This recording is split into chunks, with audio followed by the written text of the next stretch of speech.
Good afternoon, everyone, and welcome to the Green Arrow FPL podcast and Fantasy Football Hub as we come out of our wild card in Game Week 6 with so much excitement building up to it. I cannot wait to see how we both got on. We put so much time into it, so much effort.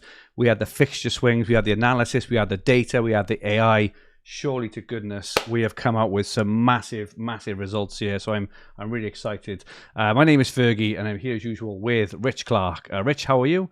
And what colour was your arrow after wildcarding in Game Week 6? Hi, Fergie. My name's Richard, and I wildcarded in Game Week 6. I put about 20 hours of research and effort into it, looking at every 20 statistic. hours. I think I watched every piece of content out there in the FPL sphere. Put my drafts together, and I was really happy with the team. I think the only issue really was the jeopardy over David Raya all week. Yeah. And right up until the deadline, it was all about whether or not he would play, whether or not he would start, whether or not I would go with a draft with him in it. And in fact, that overshadowed really probably some of the more important decisions, because he was really the whole sort of doubt for the weekend about whether to go with a Raya-based structure or otherwise. And in the end, I decided to go with it based on pictures of him walking out or videos of him walking out of the hotel with the team. I know some people didn't quite think that was enough to put him in, but at least he played. He didn't get any points, but at least he played. So that was a good thing. I feel that was a positive, that at least he's in position, because I've had a bit of a nightmare with goalkeepers in the last year and a half. So anyway, Raya's in for me. But yeah, I'll probably see on the screen that it wasn't the greatest of It wildcards wasn't yet. vintage. It wasn't vintage, no, and it was a very swingy week for teams who weren't wildcarding. So people who had players like Watkins, Anthony Gordon, various people who've been around for a while in people's teams, all actually managed to bang at the same time. Salah got 10 points out of nothing, didn't he? Just got a penalty and didn't do anything else, and still managed to get 10 points. So there was a lot of joy for non-wildcarders, but really, I think, and I'm sure we'll come on to it. It all came down to whether or not you had Palmer in your wildcard team. And I can be honest, I never really considered him for mine. I just wanted to go for a balanced setup for probably the next 25 weeks, and so it was all about having people at certain price points, having two premiums rather than three, and I just didn't see it. I just didn't see the haul coming, with the magnitude that it did. So fair play if you're out there and you wildcarded Palmer in. Brilliant, absolutely fantastic week. And yeah, I think that was about it. I think my team is very template, if it's on the screen right now. And funnily enough, despite the lack of points, I don't feel that bad about it. I feel there were quite a lot of positives in there, Raya being the first one, he got him in. That 50-50, got him in, he's in. Rico Lewis started for City, also played brilliantly in the Champions League this week. He looks a good pick now, doesn't he? Yeah, the only thing, is he's got a load of praise from Pep. So everybody already saying that means he'll be benched this weekend. When Pep calls out a player and says how essential and wonderful they are, he tends to bench them straight afterwards. Semenyo, another pick in that 5.5 position, looked good, scored on Monday night. I wouldn't say he saved my game week, but actually the last two players that I had were Solanke and Semenyo, and they lifted my team up from like 24 to 37 points. And the first player you had, you wildcarded in with Mbeumo scoring in the first minute. So in between the first minute and the final game, the 8 games in between was total dross. I've had Mbeumo for 3 weeks, so I bought him in before the last international break. I've only actually made 3 transfers on one occasion, which was just before Game Week 4. I made 3 at one time. Because I was battling against price falls from Kunku and all that. You were on holiday as well, didn't you? So you had to make a flurry of transfers before my holiday, and I haven't made any transfers since. And then there's the wild card. So actually, I feel quite good about the team. I think Solanke, I feel good about that. I bought him in early rather than jinked about with Jackson or other options. I just thought, get him in now. If he gets something against United and Brighton, then great. But he's there, and it probably saves me a move in game week 8. So yeah, I'm happy with it. It's just freak variance, with the Palmer thing. Other than that, I think I even said last week, I don't think Palmer and Son are worth the money. I mean, it's really tough. We'll talk about Palmer in a bit, but 4 goals in one half. I'm not even sure has that ever happened in the Premier League before? Maybe once or twice. No, in the 35-year history of the. I know Arshavin got 4 in pretty quickish time. Maybe Solskjaer. I know Defoe and 1 or 2 others have got 5. Shearer and Aguero maybe, but 4 in one half. I think it's a record for the first half. Yeah, or the first half definitely. So it's hard to call, but yeah, it's going to be interesting. We'll chat. Is he? How essential is he moving forward? Quick look at my team. I've actually put my woe into ChatGPT and asked it to spit out a poem, Rich. I thought a poem would be. It's only short, but I thought it'd be a nice way. I might make this like a weekly feature potentially. Does it start off? There was a young lad from Chaff. Exactly that. Yeah, we'll catch up with the chat. Actually, there's some really interesting stuff in the chat. There's been a few suggestions for the collective. Is it nouns or verbs? Collective nouns, isn't it? For spaffers. We've had some really good one. I'm 1974 says herd of cows, flock of sheep, a collection of spaffers is a misery says a misery of spaffers. Johnny says a gang of spaffers. And Johnny also says a collective term for lemurs is a conspiracy of spaffers. We need some more. Let us know in the chat if you've got any more. But I am going to play the violin for the first time this season as I read through my poem. I say mine. ChatGPT. I played my wild card. I made the big call. Gordon, Robinson, Harwood, Bellis, dropped them all. Benched Rodgers too, thought I'd seen the light, but 32 points was my sorry plight. The ones I let go, they soared like stars, while I sat with blanks, counting my scars. Dreamed of green arrows, lost in the fray. FPL's cruel hand had its say. Regret on the bench in each player I see. A lesson learned, but it still stings me. Next week I'll rise, rebuild and fight. But for now, 32's my silent night. So yeah, pretty horrendous. Taking out Robinson, Gordon, even Howard Bellis. I even started Howard Bellis in game week 5 just to top it off. But yeah, 32 points. Wow. I think you had Solanke to my word or something. Absolute rubbish. But we've also got another violin moment, which is even better than mine, sent in by FPL Ross. I think he's in the chat. Ross, great to have you with us. He messaged me straight away on the weekend, and he put, "Hey mate, 1 for the Green Arrow." He says, "I took Palmer out for Saka and benched McNeil." Oh my god! And he said, "And I also brought Gabriel in for a hit."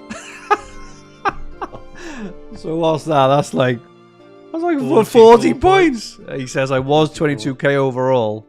I'm scared to even look." He is in the chat, and he did say he did score 55 points in the end, so not too bad. But yeah, let us know. Could have had 99. Let us know in the chat any more tales of woe, and thanks for listening to my I might make this a weekly feature potentially, Rich, where I go through my team as a I think if ChatGPT was around, William Wordsworth would have been working in a bottle shop, wouldn't he? Absolutely. He wouldn't have stood a chance. That was absolutely wonderful, mate. I think that'll be retweeted on Twitter as a clip. That will be wonderful. That's what it is. But yeah, 32 points on a wild card, double in rank, doubled again. It's doubled 5 goals, doubled game week 5, doubled in 6. Just say, look at the chat. I know. James says, Fergie's wildcard is so sad. It needs at least 2 violins to mourn it. But yeah, I think everyone's enjoying the poem in the chat. Wayne Thomas, children watch this. Yeah, exactly. Chris Bradley says, a spaff a spaff of spaffers, which is nice. Any more collective nouns for spaffers? let us know. Yeah, but Ross, I feel for you. That hurts taking out Palmer. Just one more shout out for Where's FPL Heisenberg as well. I think you said, Rich, he had Palmer all season and then wild carded him out last week just ahead of his 25. Oh, got a sting. Sorry, Heis. Got a sting. So they are the violin moments from Gameweek 6. Let us know if you've got any more, and we will read them out. We've dusted off. I got the duster out this afternoon, Rich, and dusted off the Green Arrow Chiff Spaffometer as we both played our wildcard in Gameweek 6. I was maybe, I don't know. Again, I never know how to rate the words, rate them immediately or not. It'd be interesting to see, what the chat says. But at the moment, I think it's probably fair to say, Rich, we've both spaffed our wild card, and only because I know wild card needs time to breathe, give it 4 weeks, right? But we could have played last week and wild carded this week. So yeah. I think with that in mind, I'm not even going to appeal for a meh to the chat. I think the chat would be very unforgiving. It's a complete spam. We're not alone. I mean, if you look across the community, it's like it's like the trenches in World War One, isn't it? It's just decimation everywhere you look. People down in the 4, 5, 6 million rank at the moment. People have had a really bad time of it. I think it is. We are trying to be a bit lighthearted about it right now, because sometimes it's all you've got left, isn't there, really, to laugh at it. I mean, I do have a few sort of mental health, check buttons to press, and I wasn't feeling great halfway through the weekend, I have to say. And I think just my own way of dealing with it, I just stay away from social media for about 36, 48 hours, just to stop looking at all the people who've done well telling you about it and laughing at the content creators and stuff like that. So it's like, it's just best to just blank that out, I find.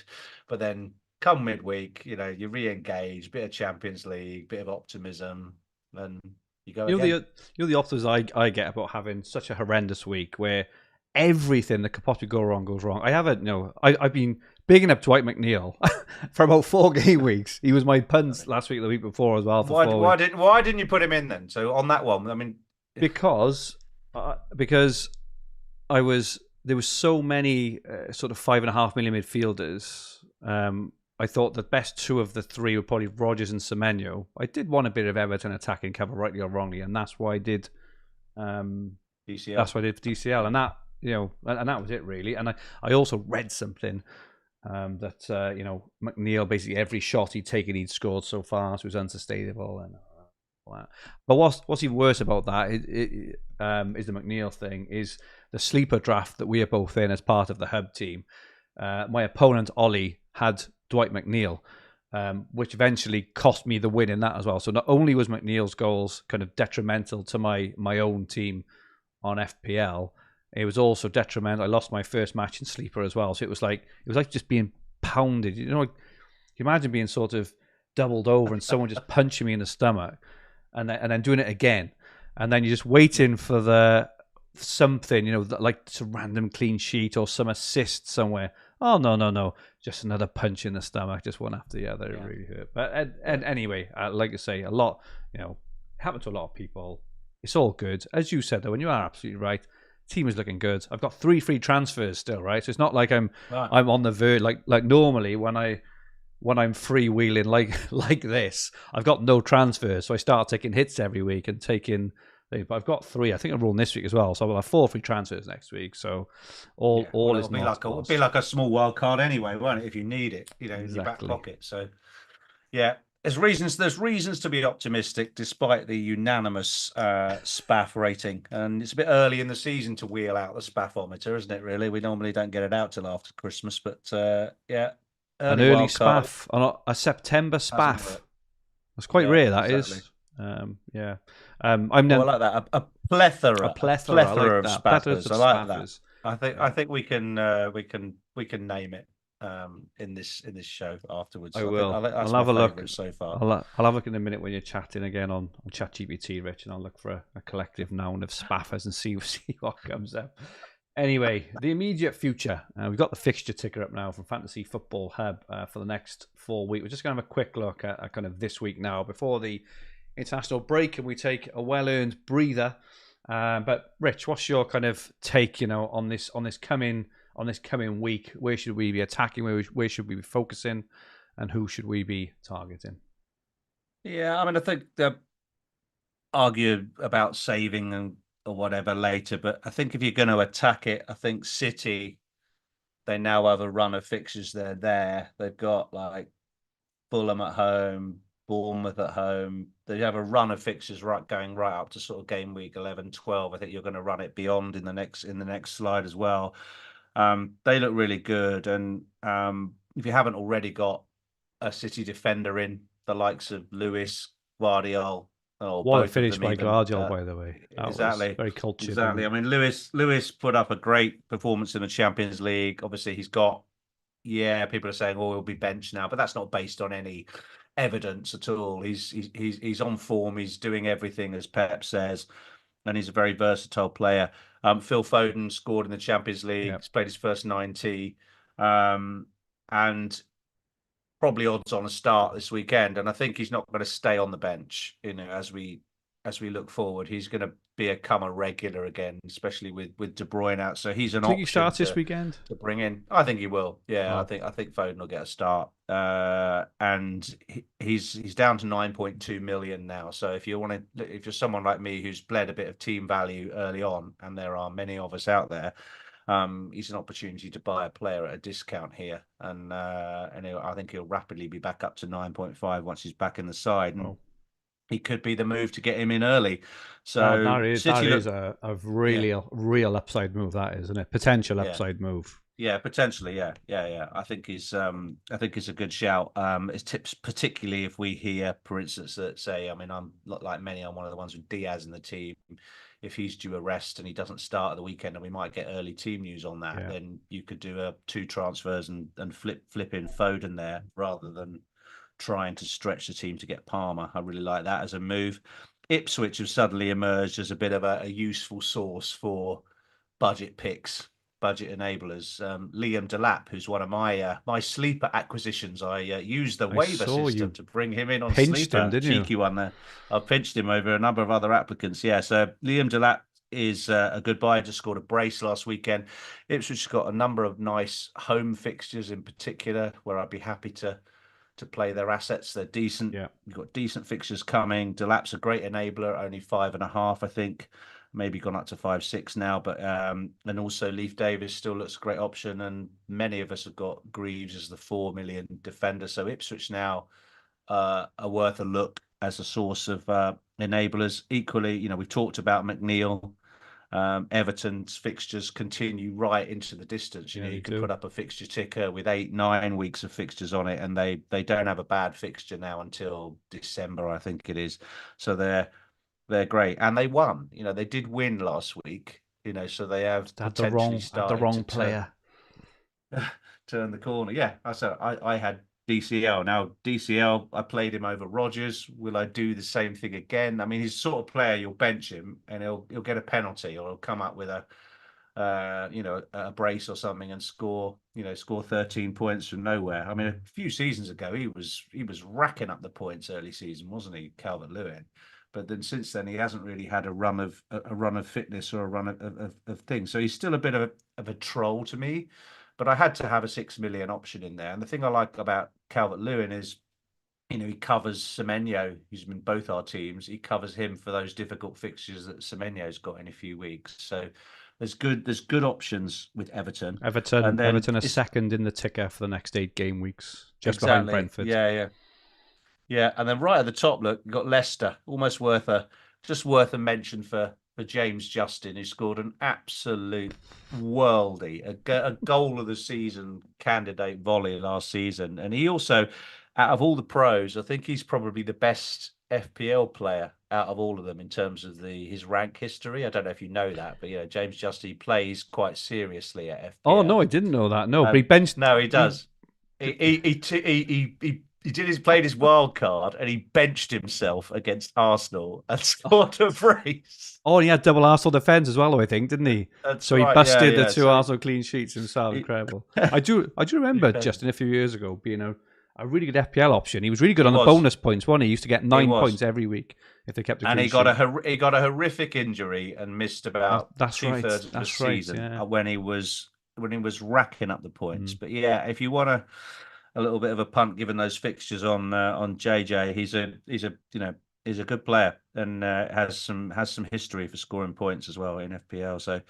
So good for him. But I think, I'll hand over to you to talk about Spurs, because I'm getting quite excited about Spurs after the demolition of Man United. So what do you think of Spurs? Because they're quite near the top of the ticker, and their fixtures are about to turn. Well, Spurs are near the top of the ticker. They also play Brighton away next, which even last week, really, I was looking at it and thinking, oh, that could be a tight one, maybe like a 1-1 or something. But judging by the way that Brighton played against Chelsea on the weekend, this high line, it's kind of reminiscent of Spurs last year. It just feels like that this new generation of managers just won't change, and nope, this is my philosophy, and just no pragmatism, depending on who the opposition are, and this is the way we play, and that is it. And if you think that that's the case with Brighton, I mean, Spurs could have an absolute field day next week with Johnson and Werner, breaking through, and Do you think honestly, after that performance against Chelsea, they're belligerent enough to play that high line again? I think they are. I honestly think this new generation of manager, I include Postecoglou in that as well. He doesn't change. Whoever he's playing, he's got no pragmatism for anything. They just play the same way, and I feel like Brighton. I just can't see him dropping off. He's not going to say, "Oh, it didn't work. Let's drop off." I'd be very surprised, and I'm even considering thinking about. I was going to bring in a Spurs player or two in game week 8 when their nice run on paper really starts, but I've contemplated bringing them in early just because I feel they could do some damage against Brighton, and we just got slide up now showing the total XG by team for the season so far. Top of the shop, Spurs 14 XG this season, and bear in mind they've had a couple of tough games in there. They played Arsenal and Man City as well, and they're clear of Liverpool, they're clear of Spurs. Right. Chelsea are on 12, Arsenal on 11, United on 10. Spurs have got twice as much expected goals as Newcastle this season, for example. And the run starts now, and I also feel like Spurs, well, they've won the last 4 games in all competitions. They're playing this evening against Faros. They have put a very weak team out. There's only Porro and Vicario, who are kind of right. Okay, I haven't seen the team. So Solanke's benched. He's on the bench. They've got like Will Lancashire. Werner's playing, though I do expect Werner to play on the weekend if Son is out still. I thought Werner actually played okay, apart from his finishing as usual. He gets himself into these incredible positions. I had to bet him on the weekend, 4-1 any time to score. I thought it was quite good odds. And he went clean through twice. I was like, yes, he's going to score, and twice he couldn't get through. But I'm really, obviously a Spurs fan. I've definitely seen a bit of a shift in Spurs in the last few weeks, and also their bench is really exciting as well. They have got an injury or two, but they've got a rock solid bench there as well. And I do think. Jumping on Spurs slightly ahead of time. Who would be your number 1, 2, 3 of attacking assets? How would you rank them? It's a really good question. I think I'd have to go for Solanke first, but I think for the value, I think I'll go for Johnson second. I think he's so dangerous. He really seems to have stepped up his attacking output, his finishing, and he looks. He could have scored again, couldn't he? Hit the post, didn't he? He hit the inside of the post off the same sort of shot. I think they're the two I'm definitely looking at. If not this week, definitely next week. But stats, the eye test, everything. I really think Spurs, and bear in mind they didn't have Son on the weekend. And I know Bruno had the red card sort of rightly, well, it's been proven to be wrong, but even so, Spurs were battering them. It was complete and utter one-way traffic. It was almost embarrassing. There was a comment in the chat earlier. He says off Cantonia. He says, imagine all this, on about the wild card and stuff. Imagine all this and being a Man United fan. It must have been a tough old watch as a United fan. I can't believe Ten Hag is still there and still in charge. I mean, talk about the United board as being gluttons for punishment. There's just no improvement. There's not even any signs of anything. And and Man United fans may disagree with me, but really, I mean, they do look a bit of a mess, don't they? They'll have one good game where they play okay, scrape a win, and then they'll play awful for 2 or 3 or 4 games, and then they'll have that one game again where they play okay. They look, maybe this is it, and then they do it again, and they've done it for 2 years. Anyway, that's. So, what do you think? It's interesting to see. I don't think we've shown it yet, but Bruno Fernandes is the darling of the AI models, isn't he? He's the darling of the analytics FC way of playing FPL. Not so much on Hub AI, it's got to say, but right. he is in some of the other models. He's not. He's nowhere near really on Hub AI. Very highly. And I've seen some content this week. Some people are still going to stick with him. They're still saying he's a good bet. They're still saying that over the long term he's going to perform. So I mean, what do you think of Bruno as a fantasy asset now? I mean, you've got to be pretty patient, haven't you? He's been stick it out. He's been unlucky, right? In game week 1, if you remember, he had 2 really good shots on target. If either of them had gone in, it could be a different story. But it's just the fixtures are there now. We just got the fixtures up for after the break. Now they're second in the ticker. They're home to Brentford, away to West Ham, home to Chelsea, home to Leicester. Pretty decent. I just suppose my thinking on it is, was he 8.5, or maybe he's dropped? He's 8.4. No, he's 8.2 now. Oh, has he dropped that much? Jeez. 8.2. I just think for what you can get around for, look at Brennan Johnson. Like, who would you rather have in your team at the moment? Bruno Fernandes or Brennan Johnson? Semenyo, Rodgers. You've got McNeil. And that's not even going into 6 or 7 million midfielders. That's not even looking at players like, who will, James Maddison, who's been fantastic these last few weeks. There's so many midfielders, 6 or 7 million. So I'm not saying that Bruno is a bad pick, but in the context of what you can get for a lot cheaper, for teams that are in form and playing well, I wouldn't be anywhere near him personally. How about yourself, Rich? Are you contemplating Bruno? I wouldn't be looking at it. No, I mean, I think he was one of the ones that you thought, well, Diaz looks like as a form pick. You're putting him in as a form pick in that wild card, and that it's an easy move to Bruno after the break. If you want to play those United fixtures, but they've just sort of compounded the fact that they're not a very good team. So I don't really like playing. I mean, I know I've got a couple of Everton players, but I don't really like buying players whose teams aren't likely to win football matches. I mean, it's basic stuff, isn't it? But they're not likely to win. I mean, I think Villa look outstanding. I think Villa will destroy United. I think there'll be 4 or 5 on Sunday. Apparently, they are a bogey team. I think United beat them twice last season, so it may be a touch closer than we think. But yeah, I watched the game. I watched the game against Bayern Munich last night, and terrific. I mean, Bayern Munich, one of the best teams in Europe. And Villa won the game. They've done a job on him, didn't they? Superb. Great, done a job on him. Fantastic. I think they'll go into that game full of confidence. And no, I'm not going anywhere near Bruno. No. We have had some shouts for collective nouns for spaffers in the chat. We've had some really good one, actually. Big Lou says a murder of spaffers. Relic Return says spaff GPT. Dale Cooper says a gaggle of spaffers. James Hard, I like this one especially. A variance of spaffers. Oh, Rich, I like. Variance of spaffers. I like that one. Thomas Thornton, a splurge of spaffers. I like that one as well. Fantastic stuff. And a plague. I don't know if it says a plague of spaffers. I like that as well. I've just chucked quickly into ChatGPT just to see what it gives us, Rich.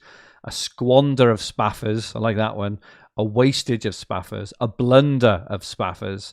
A folly of spaffers, a gush of spaffers, a flub of Spaffers and a scatter of Spaffers. So some really good ones there. Oh, we'll put out a Twitter poll or Paul, something.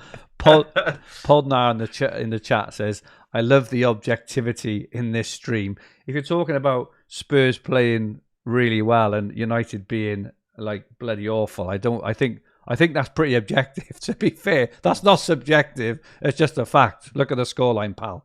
And look, watch the match. Look at the stats. Yeah. Just quickly, Belfast Bun says a peloton of Spaffers. I like that. Peloton and of Chris Spaffers, Badley says good. a wild card of Spaffers. Superb. So just a quick peek, Rich. After the international break, we just mentioned Spurs and United as well. There are some other teams that have got some pretty decent fixtures. Forest go third as of game week 8. I've got Chris Wood. Got to make a decision on who to drop out of him and Calvert-Lewin for Solanke. Wolves fixtures turn, especially game week 9, game week 10. They got an insane run. We'll probably talk about them in a couple of weeks. They've played they've had the hardest fixtures out of all 20 teams, haven't they, up to this point? So the likes, I think one popular move, if you're bringing it forward, might be, people are going to be clamouring for Palmer, Trent to Aït-Nouri. Looks a nice move, doesn't it, to give you 2.5, 2.6 mil.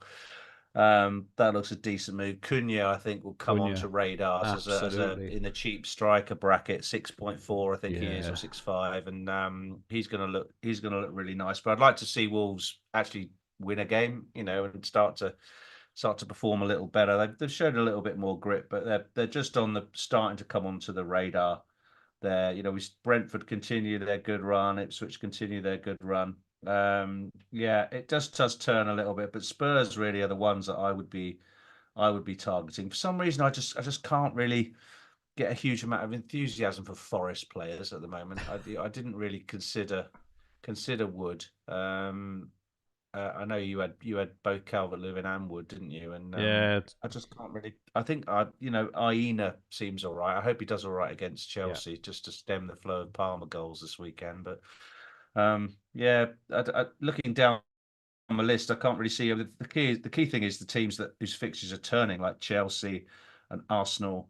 Down near the bottom. I can't quite see who's right at the bottom. Let's get rid of an advert. Yeah, Bournemouth. You see, we've got Semenyo. Yeah, this is. I think a little bit benchable for a few weeks. I think he was in an outer, wasn't he? Because I think his fixtures in 6 and 7 were fantastic, and then they then run into Arsenal, Villa, Man City in 8, 9, and 10. So he's disposable in game week 8, isn't he?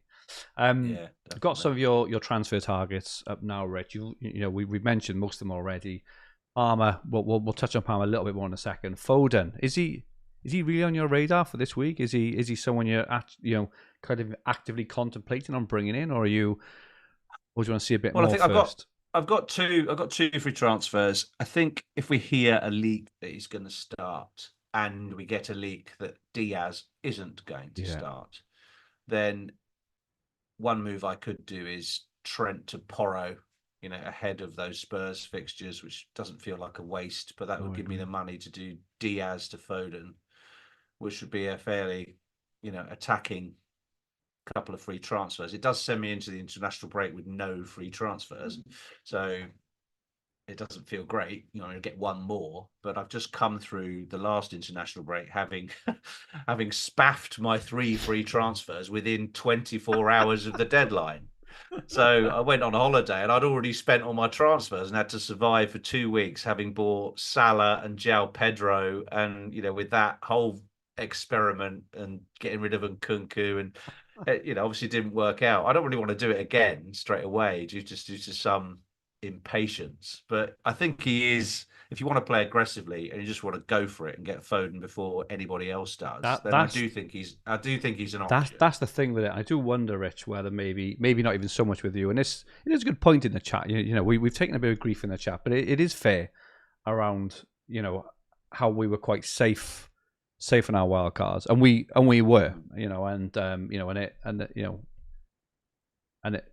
hurt us. But there are some players who are incredibly low owned who we're talking about, and this he's the highest scoring player in the game, I think. Exactly. Palmer was, but yeah, he was certainly was the player of the season. and he's less than 5% owned. Yeah, And not like Palmer's that. 44% owned. So if you want a player that's going to shoot you up the And the ranks, then fixtures get are. Foden. Um, Well, and he scored 2 hat tricks last he did. season. I missed one of them, but basically, benched him for one of those. But yeah, he's a player with a very high ceiling. He has the capability to score a 20-pointer in a game. And there aren't that, I think we're going to drill into this a little bit later on, but there aren't that many players out there that have the That's potential for right. 3+ That's returns in a game. that's right. And he's one of them. Just to pick you up, Rich, you did ask for 2 leaks earlier, and you asked for a leak for Diaz and a leak for Foden.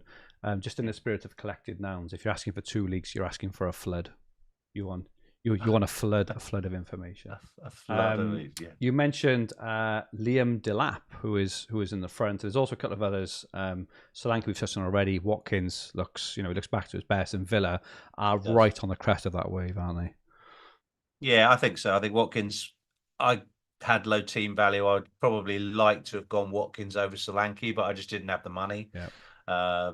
Didn't get enough gains early on, or lost too much money on Kunku's falling. I just couldn't really consider Watkins in my draft. But I think those that have got him in on a wild card, he's just a solid hold. He looks the second best striker in the league now behind Haaland. And I think so. if you've got the structure there, I think he's just going to continue to score goals. The only issue with Watkins is he's getting hauled off for super sub after 70, 60, 70 odd minutes. So he's not getting 90 minutes like he was last season. Ramsey, because Duran keeps coming on and winning matches, doesn't he? Well, Ramsey went off injured last night, and we were having a chat earlier looking at HabAI and looked at lineups and stuff, and we think that maybe just based on his form, based on the fact that Ramsey's injured, they could have a bit of a reshuffle maybe and fit Duran in for the weekend. I wouldn't be surprised. And I think if Duran plays, especially, I think Villa will batter United.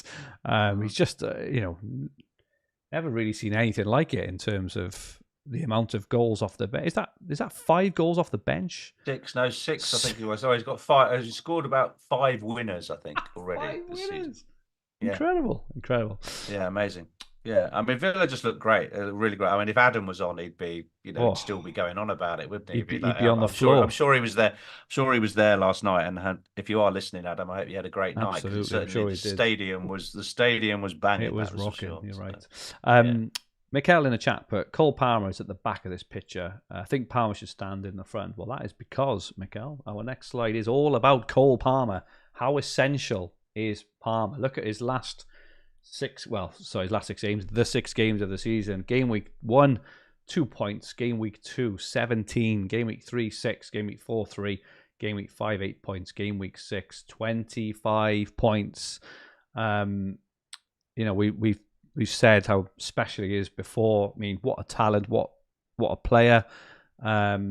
You being a Chelsea fan, Rich, I think we were a bit concerned at the start of the season about his positioning, about Chelsea as a whole. They seem to have got something going. They got pretty settled, 11ish now as well. Start 11. Should we be getting Cole Palmer, in your view? I couldn't really sit here and coach anybody to not get him. Don't get Palmer. Don't get Palmer. It's about the timing of it. Yeah, I think that for me, looking at Chelsea's fixtures after the Forest game, and that's a perfectly reasonable fixture, but Forest won't play like Brighton did last weekend. Absolutely They've got not. a solid defence, about the 3rd or 4th ranked defence in the league.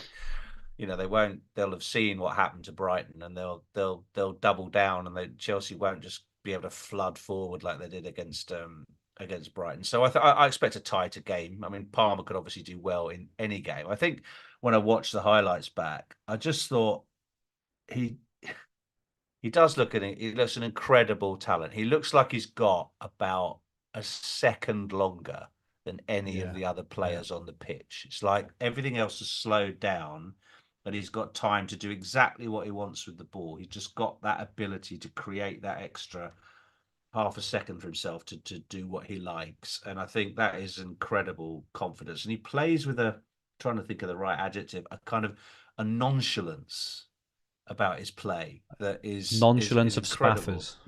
Exactly. Well, there we are. And he is impressive. The reason I didn't really invest in him straight away is I just thought Chelsea were very much a work in progress at the beginning of the season. They had a really poor pre-season. They have an A team and a B team now, which is kind of starting to settle down. There isn't as much rotation as there was at the beginning of the season, and they've started to win games. So, do we have to consider Chelsea as title candidates? We certainly have to consider them potentially as top four candidates. And it's about timing when you get Palmer. I think having three premiums in your team does unbalance it. And so we're going to have to get used to jumping on and off that second and third premium, because let's assuming that Haaland is just going to be a constant in most teams and most people won't bother dropping him for a week and then bringing him back. You're really alternating between Salah, Saka, Palmer, and Foden, and possibly Watkins. You could include him in that bracket, and having maximum three, but probably two of those guys at any one time. And it was obvious on a wild card to get Saka in for these three fixtures, but it could be that Saka makes way for Palmer if you want to do it in the short term after the international break, or you unbalance the team and bring him in. Getting back to that kind of, the banner, how essential is Palmer. If I wanted Palmer this week, I've got to sell Solanke and Trent probably if I'm going to replace them with usable players, unless I go down to a complete bargain basement player. And if you look at the fixtures those guys have got and the potential they've got for points, it's not worth doing a 3-for-1, is it? The fixture for Chelsea, they're home to Forest, and you're right, it will be a very, very different game. They're then away to Liverpool, which is going to be really, really tough. They're home to Newcastle, okay, that could go either way. And then they're away to United, and then they're home to Arsenal, and then they got Leicester, which is a nice fixture, and then they got Villa. I just think, again, is like, rightly or wrongly, I know he's just scored. He's just done a record, and I know, but a record is a record for a reason. It's very incredibly ridiculous. Well, it's never happened before, is it? I just think, for me, the way the team is set up, I mean, if you've got Palmer, fantastic, great, leave him in 100%. But if not, I think the time is gone. I think it's passing. We need to look for the net. Where's the next haul coming from? Well, people are taking out Saka for Palmer this week, which is that is bonkers. I would say Arsenal home to Southampton, who are dreadful at the back. That is balmy. Have a look at some predicted points for the next 4 game weeks. Haaland top 34.7, Salah 30.4, Palmer is third 29, Saka 27. Eze still up there in predicted points, 24.5. He's been a bit like Bruno this year, haven't he? Just hasn't quite happened for him. No. Son 24, though you do want to watch out for his fitness. Watkins 23, Wood is still up there 23, Havertz 22, and Buemo 22, Solanke 21. And then there's a few more after that. The one that sticks out for me there, interestingly, is Trossard. And again, we were having a chat about this earlier. It looks like Odegaard may be out for a bit longer than we thought. And even though Trossard isn't kind of a direct replacement for Odegaard in the team, they do shift it around. I mean, Martinelli gets a few more minutes, Trossard gets a few more minutes. So I think both those players are pretty good picks. I think Luke mentioned last week, didn't he, that he thought Martinelli would be a good pick, and I think he popped up with a goal and an assist. So well played, Luke, on the Martinelli shout. But yeah, there's options there. Bruno is down there. He's in the list. He's about, what is he, like 15th in the list or wherever he is, 8.2. There's a lot of players ahead of him. Just can't really see why you go for Bruno above anyone else. Let's have a look at the Javier wildcard team for game week 7. So this is, you can check this out for yourself, Fantasy Football Hub. Every single week it generates the best wildcard team using AI. It's gone for Flecken in goal with Fabianski on the bench. It's gone for Gabriel, Gvardiol and Robertson with Van der Berg, who's played 90 now, I think, the last 3 matches. He looks like he's kind of nailed that spot. 4 million Brentford defender. Brentford's run goes on and on. So if you are wildcarding this week, I would get him in. And it's also got Greaves as well as the play, as a playing 4 million defender. Palmer and Trossard, I just mentioned. Trossard is in the team. Obviously this is based on the fact that he's his minutes have bumped up. His expected minutes are increased, but he's only 6.9 million Trossard. It's a very nice way to potentially get into the Arsenal attack without shelling out. You just mentioned people are selling Saka for Palmer. Trossard and Palmer is not a bad compromise there. I don't think. Eze is still in just based on his data, and Mbeumo at 7.4 just keeps rising. Winks as the 4.5 midfielder, and then Haaland. Wood is still in there because of the fixtures, and Solanke at 7.6. Interesting wildcard. So you have not seen Trossard, I think, in there before ever. No, Trossard's new. He's a new one. Yeah, I'm surprised. Yeah, I mean, again, you think there's been quite a lot of chat about people, particularly in the ultra section, people following wild AIs religiously and just doing what they say every week. Now I know you can just literally robotically copy an AI, but for me it's a guide, right? It's a guide. It's a guide. And absolutely. you add your own absolutely your own thought process, your own subjectivity, your own eye test, and you weight those different things in your decision making. So I mean, I would have, if I was wildcarding this week, I'd definitely have some Aston Villa players in there because they look great. They look a great team. They look really good. I'd have more Spurs in there than just one player. I'd anticipate the fixture run for Spurs coming, so I'd probably find a way of getting Porro into the team, perhaps ahead of Robertson, saving $500,000.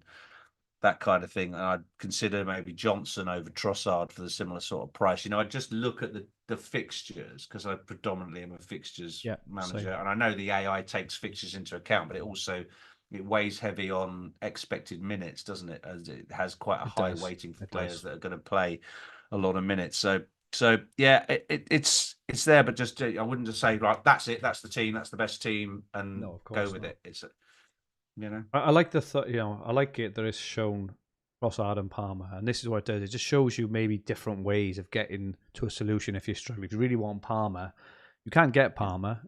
Just maybe Saka to Trossard, Saka to Martinelli in the short term. Is a really good shout as well. When Martinelli's on fire, it's few better in the league. He's really showing those signs. So and it can also give you confirmation bias on players as well, who you think, I was thinking of him, he's nailed in. I really like that. So absolutely. And Martinelli is pretty good for minutes and pretty good for starts. He may get hauled off after for one of the others, but if you compare him to, say, you were looking for an alternative in the Chelsea setup at the sort of around 7 million, you just never know who's going to start. You never know who's going to play more than a half. That's right. So Arsenal are a lot safer in those 7 million type assets than, say, Chelsea players are, or even Spurs to an extent, because you've got Kulusevski, you've got Johnson, you've got Werner, you've got a lot of options there for Spurs. So I just think Arsenal are a safe team. They don't rotate that much, and while Odegaard is out, Trossard's a good pick. Agree.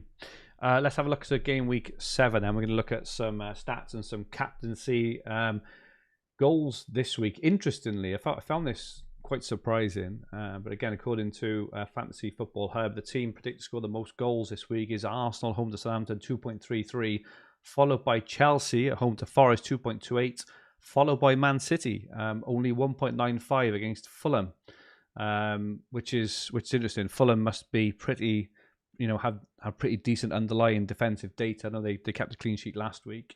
And clean sheet wise, Arsenal top. So Arsenal look the team to target, both front and back. It's fairly obvious, I suppose, but front and back this week. 58% chance of a clean sheet, 48 for Man City, and 42 for Chelsea. So Man City, Arsenal, and Chelsea, the three teams the target this week. And many thanks to Ollie Poole, who is the editor at Fantasy Football Hub, for writing this in an article this week. It's really interesting. It's captaincy haulers, because coming up to captaincy now, there's a lot of options this week. There's some really good ones, and what he's prepared is 2 or 3 seasons worth of data, the total appearances they start, but it's the number of goal involvements, and he starts off at 3+ goal involvements. When you're thinking of captaincy, when it's a close pick, who is going to absolutely haul? And there's some interesting data here to show that Haaland, in his 72 appearances, he's had eight 3+ goal involvements in one game, and that averages at 6.5 games. So every 6 to 7 games, he basically gets a hat trick or the equivalent of. Palmer has had 2 3+ goal involvements every 10.8 games. Salah and Son both have had 4 3+ goal involvements. Salah every 15 games, Son every 19. But Saka has only had 1 3+ goal involvement. Now, I was contemplating the captain on Saka. I'm definitely not saying he's a bad pick, right? But he only gets, in this sample size of the 2 to 3 seasons, he will only get, or he has only got 1 3+ goal involvement every 79 matches. So it is unlikely every two seasons exactly. Yeah. So it's incredibly unlikely to happen. Yeah. So in summary, I suppose. So even though Arsenal are predicted to, have kind of score the most goals, and on paper have the best fixture in terms of captaincy, it may be worth looking elsewhere. Especially, Haaland is maybe obvious, but what's your take on this, Rich? Does it help? I think it shows the just the unbelievable statistics that Haaland has put up since he's joined the Premier League. Really, his expected, his XG per game is something like 0.91 or 94 or something around. It varies a little bit, but it's up. It's nearly 1. It's nearly a goal a game. So a good striker, a really good striker, is about a half a goal a game. So he's almost double what a good, reliable 20+ goal a season striker would get. So, that's fantastic numbers. And even though Palmer is an incredible player and capable of big hauls, he's still miles ahead, or 8-2 in terms of 3+ goal involvements, 4 times as likely to score. Really heavy. Yeah, I mean that's huge, and there's just nothing like him. So if you want to save captaincy, particularly at home, because he's a bit of a flat track bully, if you've got a home fixture, you really are betting against it if you bet again. I mean, if Haaland's got an away game, a tough away game, then I think you can take it on if one of the other people listed here has got a good home fixture. Right. So say Saka played Southampton when Haaland was away to, I don't know, Liverpool or something, or like last week, away to Newcastle. I think you might take it on, but I don't think you'd take it on this week. I think you'd be very foolish that Haaland. I think even the most anti-Haalanders will find it difficult not to have Haaland over this stretch of 4 matches. It would be I think season destroying. Absolutely season destroying, as well as soul destroying. I think I'd like to see. I made the point. I think Ollie's done a great article here, but I'd like to see if what the 2+ table would say, because if you layered in the 2+ goal involvements, I think you'd see Salah suddenly come into the conversation, because he's the most consistent probably FPL asset over the last 5 years. And you'd suddenly see that like Salah would have like 36 2+ goal involvements or something. But good table, and I might get back to Ollie and try and find out what the 2+ line would say. So, good stuff. Really like that graphic. Spurs are 1-0 up in Ferencváros. Sarr has got the goal, but like I say, they very much played a second string team there. Captain for this week, poll on fantasyfootballhub.co.uk. Haaland top, 62%. Saka second, 15%. Palmer third, 9%. And predicted points for this week, again on Fantasy Football Hub, Haaland top 8.8, Palmer 7.8, Saka 7.5, Salah 7.3. Son would be in there, as I say, but he has, I'm sure he's been flagged. But yes, some wonderful options there, but it's going to take a brave person to go against Haaland at home. He's just a different animal. Even against Arsenal, he scored. Looked really dangerous. So I can't go against him, rightly or wrongly. Fergie is a punt for game week 7, and well, it's a bit of a boring one this week. I think we've spoken about him already, but I was very surprised with his ownership. The player we're talking about, 6 appearances, 2 goals, 2 assists, 18 shots on target. 18 shots, 6 on target, an XG of 2.42. It's quite high. XA of 0.42. some spanking fixtures coming up. He's really seems to have turned a corner and nailed his place in the team. So my punt for this week is Brennan Johnson. Even though we talked about him, it wouldn't, it's a bit thing to say he's a punt, but can you guess his ownership, Rich? 11%. 1.7%. Wow. So he is a real that is a real big low differential. owned player. I was very surprised when I saw, unless I've read it wrong, I may want to go back and check, but 1.7% is absolutely mental. And you can guess that this is going to go up an awful lot over the next few weeks. So in terms of getting on someone early to get, that real value out of a player when he's low owned, Brennan Johnson this week against that Brighton high line. I'm tempted to do it myself. Just get on it. Yeah, nice and early. Easy to bring in. If you just want to. Maybe price. You got 3 free transfers. Let's say you get a leak that Diaz is benched. Diaz to Brennan. Put some money in your pocket. Come out of the international break with 3 frees. There's no downside, is there? Really, no downside. There's not. Rich, we've got your team now on screen then for game week 7. Do you want to briefly talk us through it and your thoughts for the week? I will. Just 1 second. I'm just going to read it out for the benefit of the pod listeners rather than the YouTube. Someone said we didn't read our teams out last week, so I will read it out. It's Raya in goal. It's Gabriel, Alexander-Arnold, and Rico Lewis at the back. Going to go for a midfield 5 of Saka and Burmo, Morgan Rogers, Semenyo, and Luis Diaz, and then up front Haaland and Solanke. I'm going to bench Calvert-Lewin. I went the other way last week and played him ahead of Rogers and left the points of Rogers on the bench. So highly likely that the reverse will happen this week. But I just think that Villa are in great form.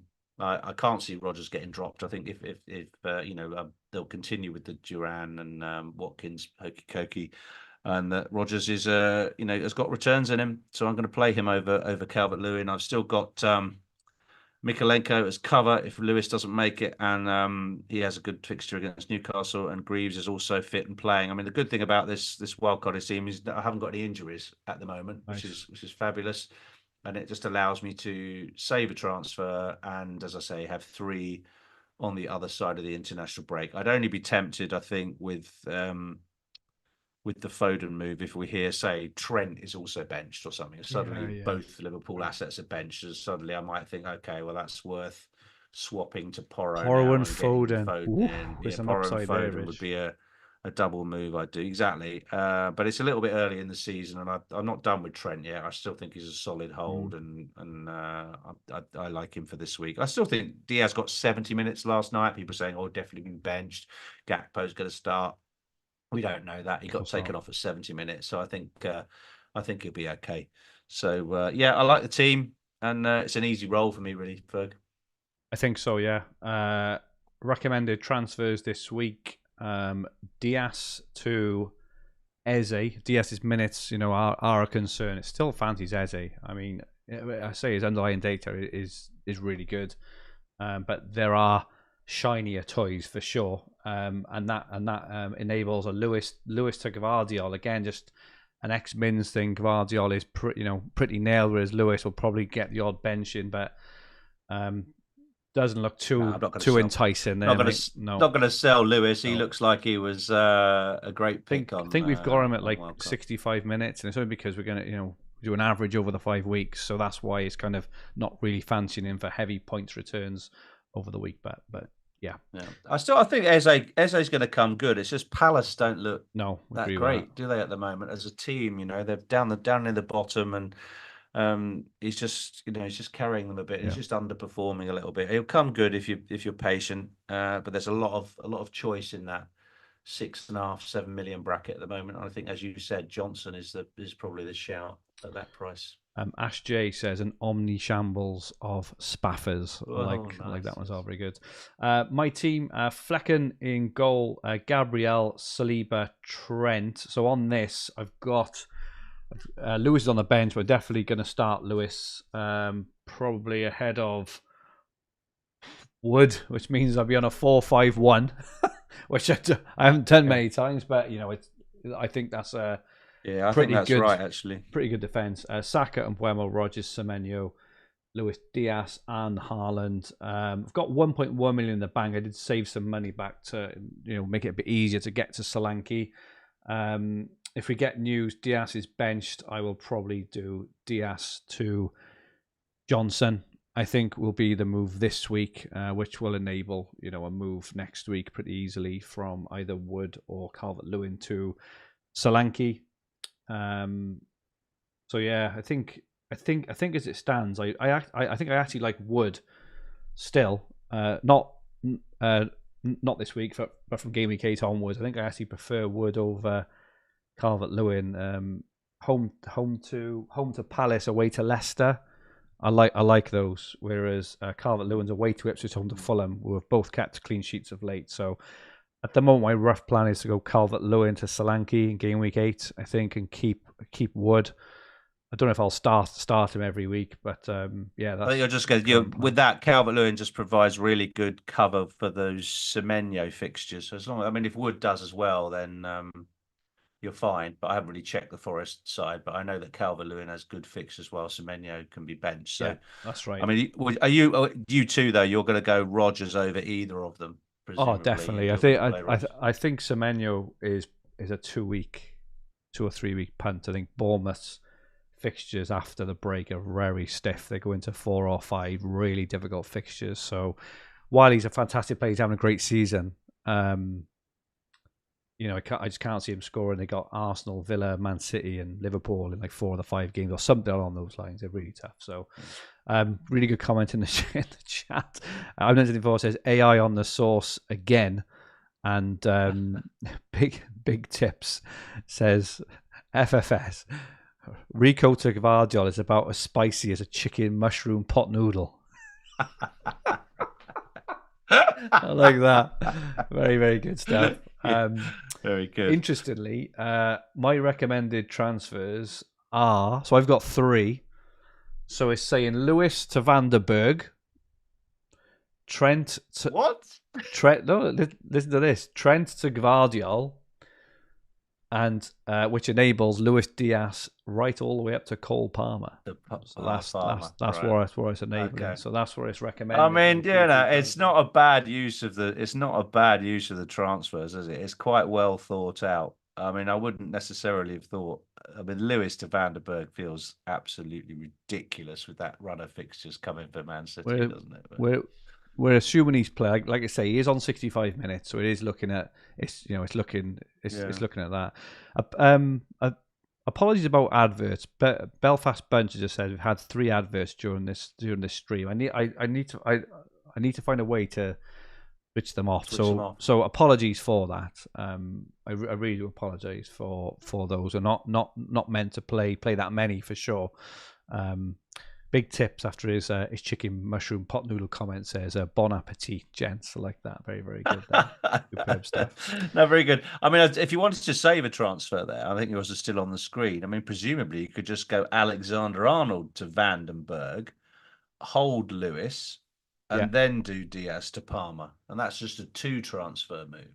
Yeah, it just likes Gvardiol's point, I think, more sort of in the long term as well. But yeah, I guess, yeah. Maybe it's a longer drawn out thing, but I don't like the idea of you going naked into the international break, Fergie, with no transfers. Many of our watchers would like the thought of you going naked into the international break, Rich. So, no, I'm saying, like, rightly or wrongly. Rightly or wrongly, I'm saving this week, and I'm excited. I'm going to have 4 free transfers after the break, but it just gives me so much flexibility. I know. I'm going to get you a T-shirt with 4 free transfers. No, I like that. I'll definitely use 2. I'll definitely maybe be bringing in Johnson and Solanke after that. So that'll use 2, but I'm happy. I'm good at that. I think I'm hoping that's my edge coming over. Like, even now, people have still got free transfers. Say people have wildcarded.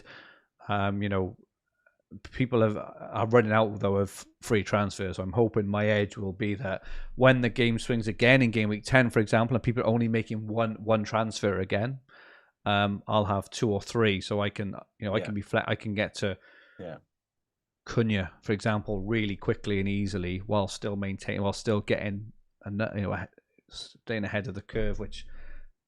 As Adam Hopcroft once said, I'm so far ahead of the curve, I'm actually behind it again, which tends to be my problem.